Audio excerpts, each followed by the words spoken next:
In the second part of question 6, we're told that the steel ball lands below the centre of the target. We're asked to calculate exactly how far below the centre of the target the steel ball hits. So, we need to split up the motion, just like any other projectile, and we'll look at the horizontal motion first. Now, the question tells us that the initial horizontal speed is 34 meters per second. Now, in horizontal motion, we assume constant velocity, so v will also be 34 meters per second. If the speed doesn't change, that means there's no acceleration. We do, however, know the distance between the ball when it's fired from the catapult and the target. It's 6 meters. At this point in the problem, we don't know the time of flight. We can solve this problem using s equals ut plus half at squared. And we can substitute values in, and the second term with t squared in it will vanish because our acceleration is 0.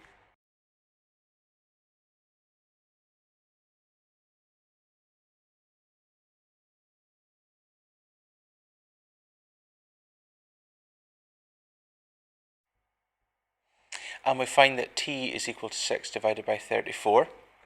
Of course, you could get this by doing time is equal to distance over speed. But either way, what you would get is the time that it takes is 0.18 seconds. Now let's have a look at the vertical motion of the ball.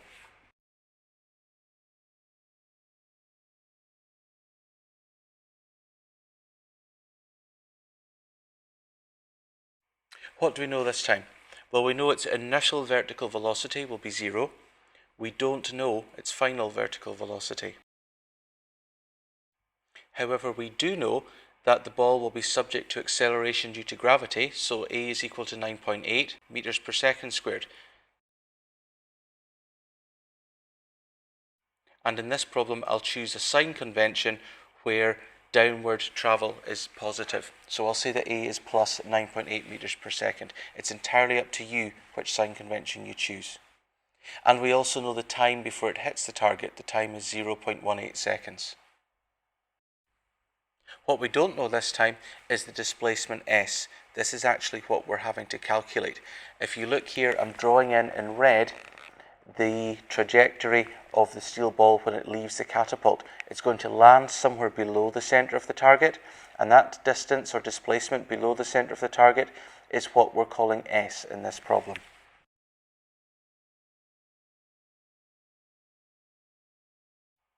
So, as with the last part, we can use s is equal to ut plus half at squared.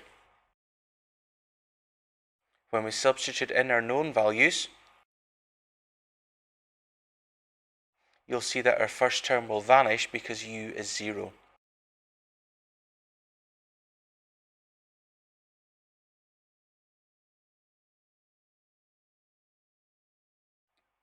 And when we work this out, we find that the displacement is 0.16 meters.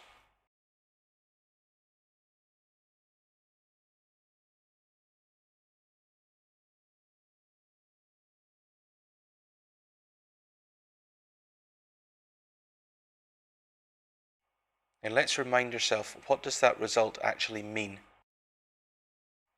Well, it means that our steel ball fired from the catapult is going to hit the target 0.16 meters below the target's centre, or below the bullseye of the target.